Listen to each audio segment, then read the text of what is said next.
Hello, good morning, good afternoon, whichever is the time you are watching the video or listening to it. Today we are going to be talking about chapter 8 from the book from Foundations from Milady. Chapter 8 is about career planning.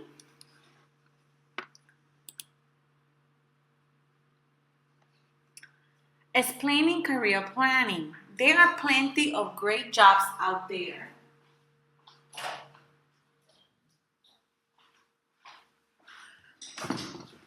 For energetic, hardworking, talented people. If you look at the top professionals in the beauty and wellness industry, you will find they were not born successful. They achieved success through self-motivation, energy, and persistence.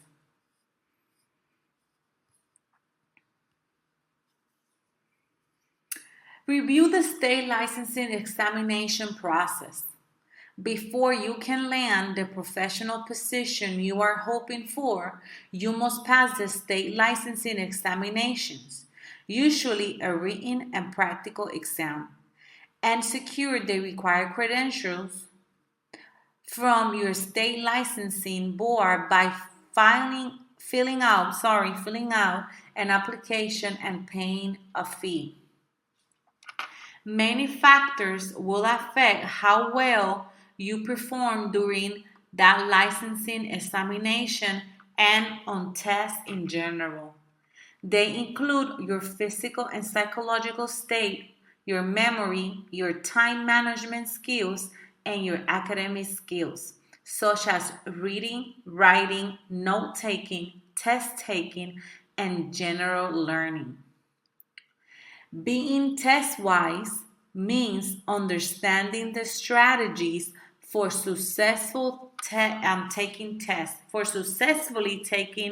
tests.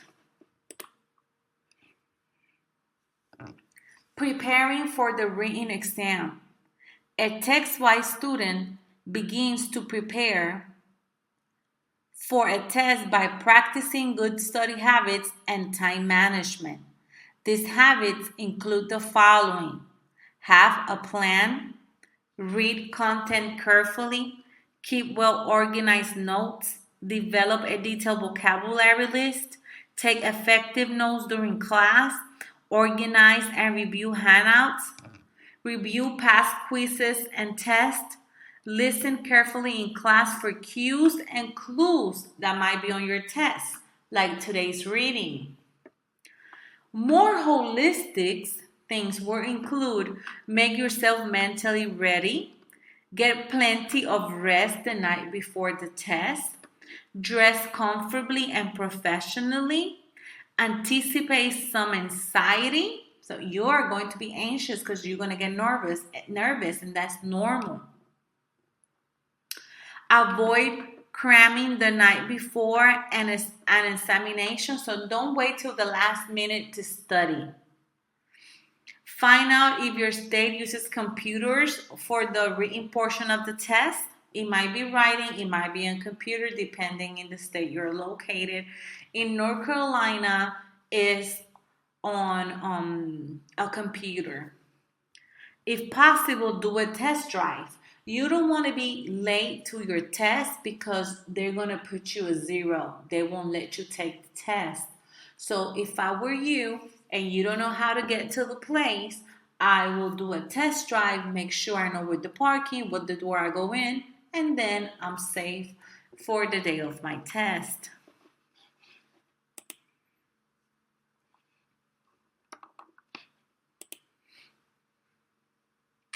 On test day.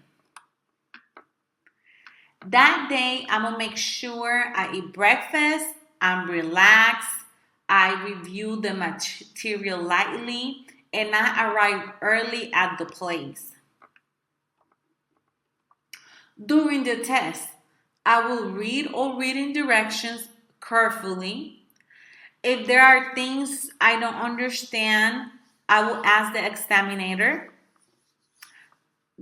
Don't talk to participants or your model. If possible, skim the entire test before beginning. So look it through. Budget your time. Begin work as soon as possible. Answer the easiest questions first. Make notes of the questions you skip. Read each question carefully. Answer as many questions as possible. Remember, whatever you don't answer is going to be wrong. Look over the test when you are done. Make changes to answer only if there is a good reason to do so. Check the test carefully before turning it in.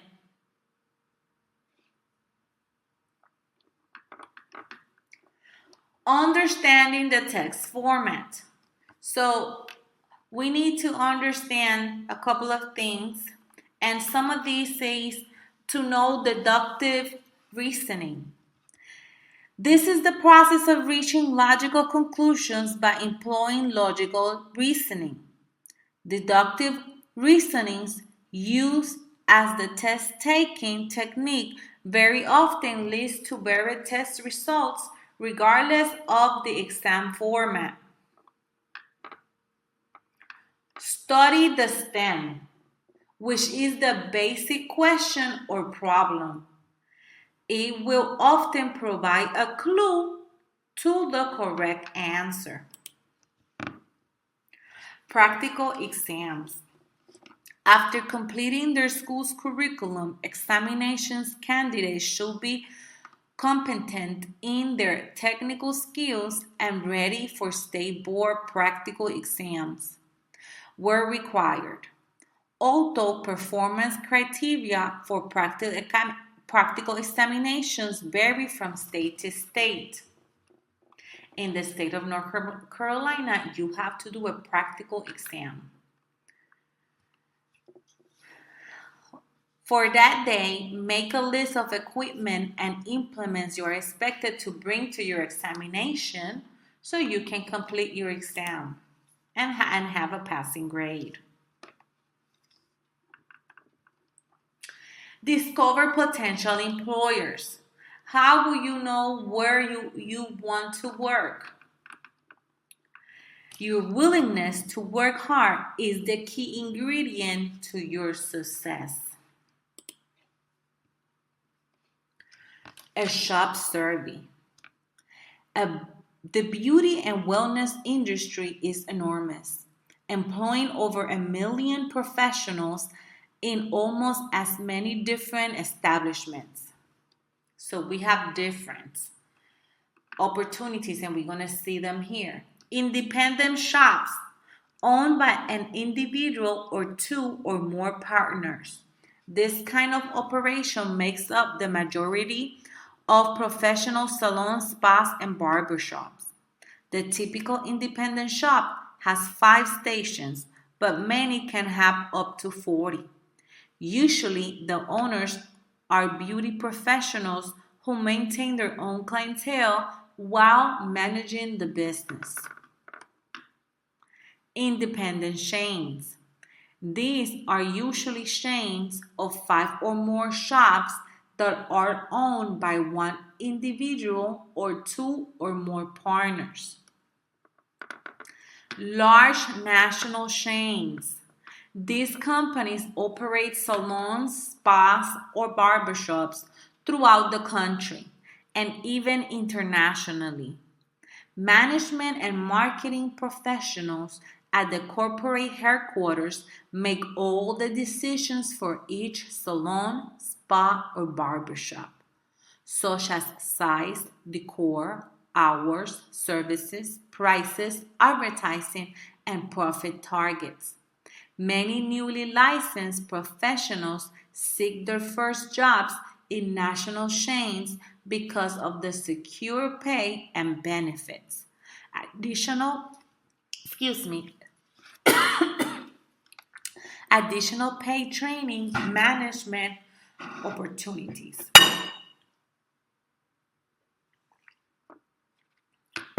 Franchises.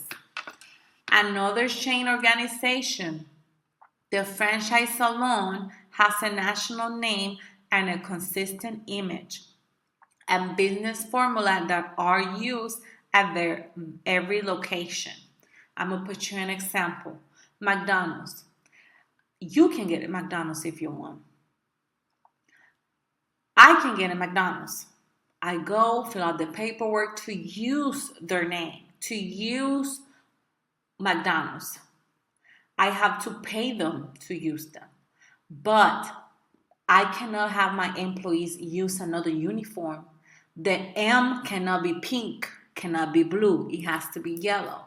The prices cannot be lower, cannot be more. It's a settle by them, but I have to pay them to use their name. So I bought their franchise.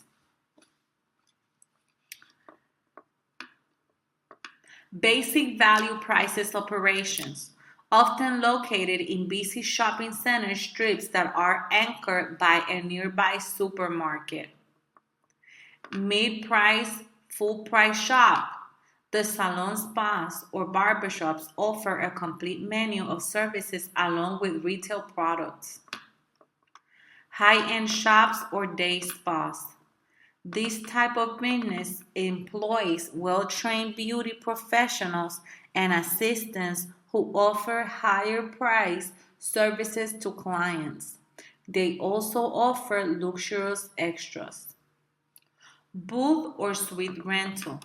Booth rental, also called shell renter, and suite renter are options for professionals who already have a stable clientele, the skills to manage a business, and the ability to market and grow a clientele. With a rental establishment, the renter does not take on the ownership or lease of the actual building and the costs associated with being the landlord. Booth renters rent a station or share in another owner's business.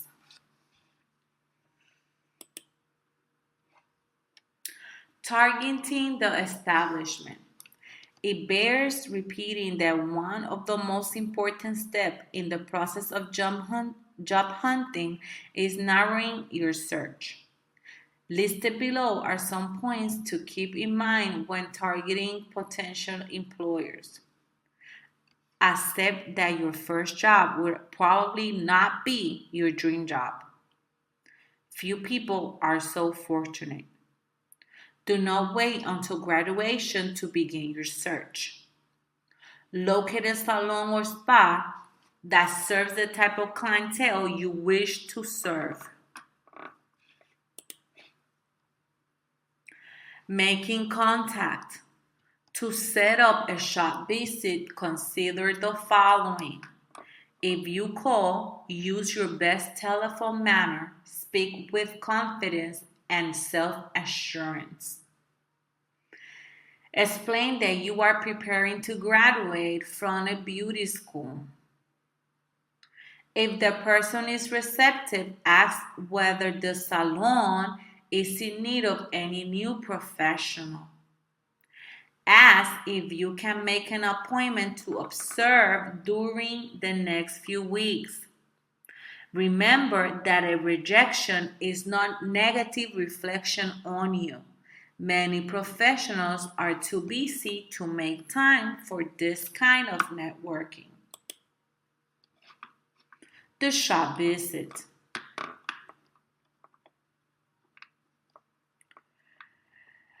When you visit the shop, you're looking for a couple of things: the shop image, the professionalism, management, client services, prices. You're looking for those things. Networking. Networking is a suitable approach to increase the breadth and scope of your contacts. The following list of suggestions will help you get started. Join a professional organization. Attend to industry trade shows and educational seminars. Create a list of ideal affiliations for your discipline. Subscribe to trade publications. You can do that so easy now, like you follow people on Instagram or on TikTok. Ask your instructors about local happenings. Investigate online. Participate in field trips. Keep a list of guest speakers. Become involved in a charity project. Be open-minded and attend to business functions. You might get to know some people there. Develop an effective resume. A resume is a written summary of a person's education and work experience. It tells potential employers at a glance what your achievements and accomplishments are. Keep it simple and limited to one page. The average time that a potential employer will spend scanning your resume before deciding whether to grant you an interview is about 20 seconds.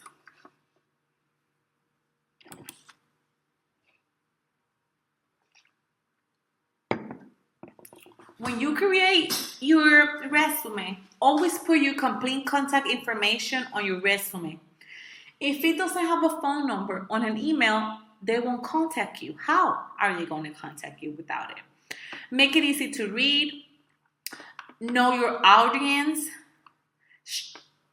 Keep it short. Focus on career goals. Emphasize on transferable skills. The skills master at other jobs that can be put to use in a new position are known by transferable skills. Use action verbs like develop, increase, strengthen. Make it neat. Include professional reference. Be realistic. So you cannot, if you don't know how to climb walls, why will you put that there? Always include a cover letter. And very important, tell the truth.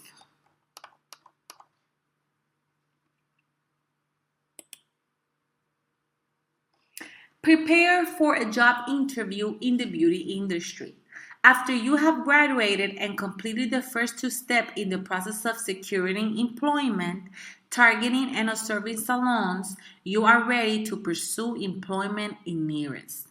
The next step is to contact the establishment that you are most interested in by sending them a resume and requesting an interview.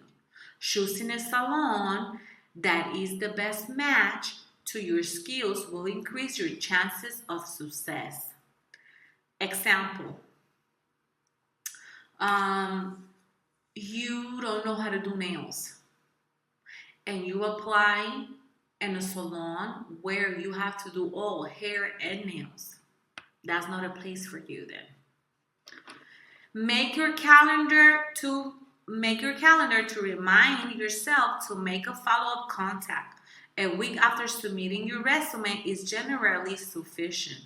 When you call or email, try to schedule an interview appointment. After your interview or after your contact, be sure to thank your contacts for their time and consideration.